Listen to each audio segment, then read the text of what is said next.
क्योंकि वो जो बयान आयुष मलिक के पहले थे वो तो फर्जी नहीं है, वो तो ओरिजिनल है। अब जो उनको घेरे में, तो तभी आवाज उठा रहा था, तब भी मैं कह रहा था कि पुलिस के घेरे में क्यों, आयुष मलिक स्वतंत्र क्यों नहीं। आयुष मलिक पर बिरादरी के तमाम खाप और खाप के साथ पुलिस और पुलिस के साथ साधु संतों की एक टोली और तथाकथित धर्म रक्षा के नाम पर बनाई गई वो टोलियां, सारी टोली मिलकर जो आयुष मलिक की घेराबंदी और उसके परिवार की घेराबंदी किए हुए है, ये तो लोकतंत्र के लिए सही नहीं है। लेकिन इससे दूसरा पक्ष यह है कि चांदनी कुरैशी को इस बात के लिए राजी किया गया फोर्सफुल्ली कि तुम्हें इससे रिश्ता खत्म करना होगा, छोड़ना होगा आयुष मलिक को। ये खबर आप लोग को है कि नहीं? नहीं, सोर्सेज हैं सारे। मैं तो इस केस को कर रहा हूं, मुझे बुलाया भी गया था, मुझे शामली बुलाया गया था। हमारे एक बंदे आयुष मलिक से मिल के आ चुके हैं, सारी नहीं मैं कह तो रहा हूं, मिल के आ चुके उसी टाइम, परसों ही हमको बुलाया गया था।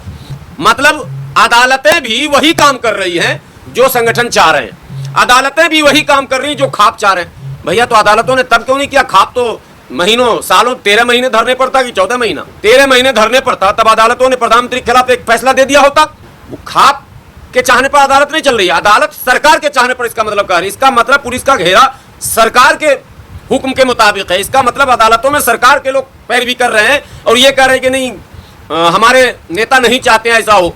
तो जो मिल गए उन्होंने बताया कि आयुष मलिक सारी बात बता रहा कि हम पर बहुत दबाव बनाया जा रहा है और मैं बिल्कुल नहीं छोड़ूंगा किसी कीमत पर, तब तक का यह बयान बता रहा हूं। और आयुष मलिक को पिंजरे में कब तक बाप रख सकता है? दोनों बातें हैं। पहली बात तो ये कि आजकल AI का ज़माना है, AI से बहुत सारी तस्वीरें बनाई और बदली जाती हैं, इसलिए आयुष मलिक की इस तस्वीर पर कोई कमेंट मैं नहीं कर सकता हूँ। हाँ, एक बात 100% अपनी जगह सही है कि आयुष मलिक मीडिया से दूर हो चुके हैं। आयुष मलिक का बयान अब किसी भी मीडिया में नहीं आ रहा।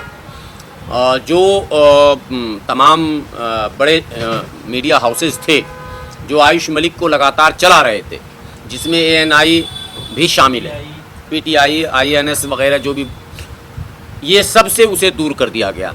मैं शुरू से इस बात को कह रहा था, आज फिर कह रहा हूँ, ये बदकिस्मती हमारी है कि जमहूरियत में जैसे मज़हब सामने आता है तो तमाम पॉलिटिकल पार्टियाँ खामोश हो जाती है, जबकि जमहूरियत में मज़हब बाद में देखा जाता है। जमहूरियत का मतलब इंसाफ सबके लिए, मौका सबके लिए, इंसाफ सबको बराबर, मौका सबको बराबर और तरीक़ेकार सबके लिए एक जैसा।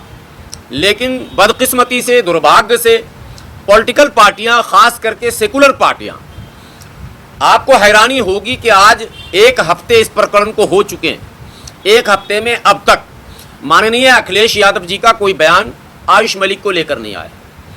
अब आप पूछेंगे ऐसा क्यों? ऐसा इसलिए कि अगर अखिलेश जी बोलेंगे तो क्या बोलेंगे, बोलें तो बोलें क्या, करें तो करें क्या। बोलेंगे तो उनको संवैधानिक दृष्टि से सच बोलना पड़ेगा। सच बोलेंगे, मुसलमान कुछ देर के लिए खुश हो सकता है, लेकिन जाट तबका नाराज़ हो जाएगा। मुसलमान जहन्नम में जाए, जाट नाराज़ नहीं होना चाहिए। हालांकि जाट इनकी खाट पहले भी खड़ी कर चुका और इस बार खाट क्या, पूरा खाट खड़ा ही कर देगा, लपेट के समेट भी देगा। क्योंकि तब जब जाट के नेता अखिलेश यादव जी के साथ घूम रहे थे जयंत चौधरी, तब तो जाटों ने इन्हें वोट नहीं दिया। अब तो जयंत चौधरी भाजपा के साथ हैं, फिर भी जाट से आस लगाकर ये बैठे हैं और आयुष मलिक के मुद्दे पर सच बोलने से भी डर रहे हैं। मायावती जी ब्राह्मण के बारे में तो बयान दे रही है, आप लोगों ने सुना कि नहीं सुना? ब्राह्मण बहुत अच्छा है, तो फिर काशीराम साहब तिलक तराजू और तलवार जो बोल रहे थे वो तो गलत ही बोल रहे थे। काशीराम साहब पे तो लानत भेजना चाहिए मायावती को। फिर मायावती जी काशीराम जी का महिमा मंडन क्यों करती हैं? काशीराम जी सही या मायावती जी सही? ब्राह्मण बहुत अच्छा है, दलितों पर कोई जुल्म नहीं होता, दलितों की मदद करता है ब्राह्मण, ये बयान। लेकिन आयुष मलिक पर, चांदनी कुरैशी पर, उसके परिवार पर बहन जी का कोई बयान नहीं है। और जयंत जी से तो उम्मीद ही न रखिए, वो तो अपनी बिरादरी के बचाव में रहेंगे ही। एक तो भाजपा से गठबंधन, ऊपर से बिरादरी का मसला। तो ये जो सोच है, इस सोच का एक ही काट था, और वो काट ये था कि जो सशक्त तंजीमें हैं मुसलमानों की, उनको मुत्तहिदा राह अमल अपनाते हुए एक प्रेस कॉन्फ्रेंस ज्वाइंट करके एक लेटर मुख्यमंत्री, गृहमंत्री, प्रधानमंत्री को देना चाहिए और चीफ जस्टिस को भी देना चाहिए कि उसमें वो वीडियो की CD भी लगानी चाहिए। क्योंकि वो जो बयान आयुष मलिक के पहले थे वो तो फर्जी नहीं है, वो तो ओरिजिनल है। अब जो उनको घेरे, मैं तो तभी आवाज उठा रहा था, तब भी मैं कह रहा था कि पुलिस के घेरे में क्यों, आयुष मलिक स्वतंत्र क्यों नहीं। आयुष मलिक पर बिरादरी के तमाम खाप और खाप के साथ पुलिस और पुलिस के साथ साधु संतों की एक टोली और तथाकथित धर्म रक्षा के नाम पर बनाई गई वो टोलियां, सारी टोली मिलकर जो आयुष मलिक की घेराबंदी और उसके परिवार की घेराबंदी किए हुए है, ये तो लोकतंत्र के लिए सही नहीं है। लेकिन इससे दूसरा पक्ष यह है कि चांदनी कुरैशी को इस बात के लिए राजी किया गया फोर्सफुल्ली कि तुम्हें इससे रिश्ता खत्म करना होगा, छोड़ना होगा आयुष मलिक को। यह खबर आप लोग को है कि नहीं? इसी शर्त पर जमानत दूंगा कि तुम ये पहले तैयार हो जाओ कि आयुष मलिक को छोड़ दीजिए।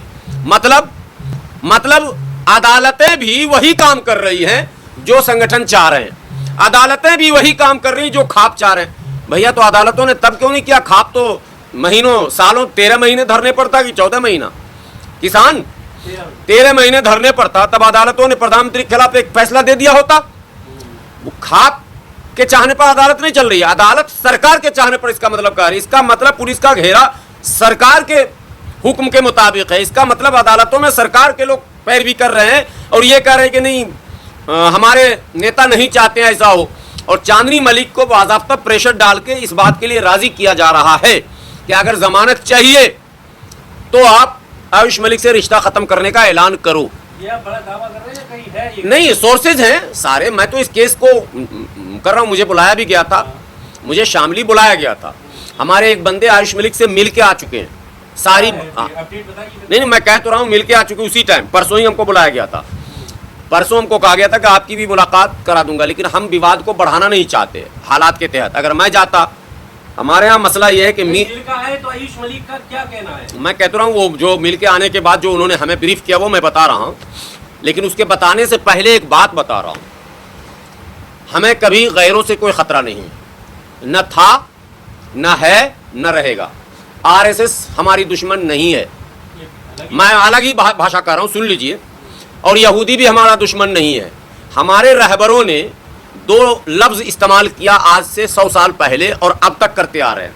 अगर आलमी सतह पर मुसलमानों के साथ कोई मामला होता है, बोले ये यहूदियों की साजिश है, और मुल्की सतह पर कोई मामला होता है देशव्यापी मुसलमानों के खिलाफ, तो हमारे जो सो कॉल्ड रहनुमा हैं वो कहते हैं ये आरएसएस की साजिश। 100 साल हो गए ये कहते कहते आपको कि आरएसएस की साजिश है, आरएसएस की साजिश है। तो फिर उस साजिश का मुकाबला क्यों नहीं, उस साजिश का काट क्यों नहीं, उस साजिश के खिलाफ आप माने उससे सावधानी क्यों नहीं, उससे बचने के उपाय क्यों नहीं? सिर्फ ये कहकर सर से अपना बोझ उतार दिया कि ये तो आरएसएस की साजिश है।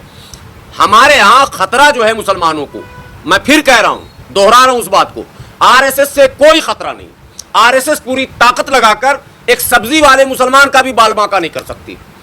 खतरा हमें हमारे उन सो कॉल्ड थोपे हुए लीडरों से है जिन्होंने जहन ऐसा बनाया कि हर घर में मुखबिर पैदा कर दिया, और जब लीडर पैदा होने लगा तो उस लीडर की हत्या की गई। सिर्फ फिलिस्तीन में नहीं, सिर्फ शाम में नहीं, सिर्फ मिस्र में नहीं, सिर्फ अरब में नहीं, सिर्फ ईरान में नहीं, हिंदुस्तान की बात कर रहा हूं। इस मुल्क में घर घर मुखबिर पैदा किया गया है। आज मुसलमानों से ज्यादा मुखबिर कहीं नहीं मिलेगा। हर थाने का मुखबिर मुसलमान, हर पुलिस का मुखबिर मुसलमान, लेकिन लीडर नहीं मिलेगा आपको। लीडर इसलिए नहीं मिलेगा कि तमाम मुखबिरों की जमात को इकट्ठा करके लीडर को या तो पंगु बनाया जाता है या लीडर को जेल भिजवा दिया जाता है। लेकिन जो आपके साथी मिलके आए उनको आयुष मलिक को बोलना चाहिए था कि तुम्हारा देखो बाप रो रहा है, चले जाओ दूसरे धर्म में। नहीं, क्यों चले जाओ, ये विषय अलग। पहले तो जो मिलके आए उन्होंने बताया कि आयुष मलिक सारी बात बता रहा कि हम पर बहुत दबाव बनाया जा रहा है और मैं बिल्कुल नहीं छोड़ूंगा किसी कीमत पर।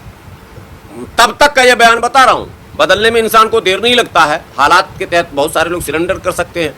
हो सकता है हालात से समझौता आयुष मलिक कर ले कि चलो अभी किसी तरह चांदनी कुरैशी बाहर आ जाए, उसके पिता बाहर आ जाए, बाद के दिनों में बाद में देखेंगे, और आयुष मलिक को पिंजरे में कब तक बाप रख सकता है। दोनों बातें हैं, ऐसा उसके दिमाग में बात आ रहा होगा, लेकिन दबाव है।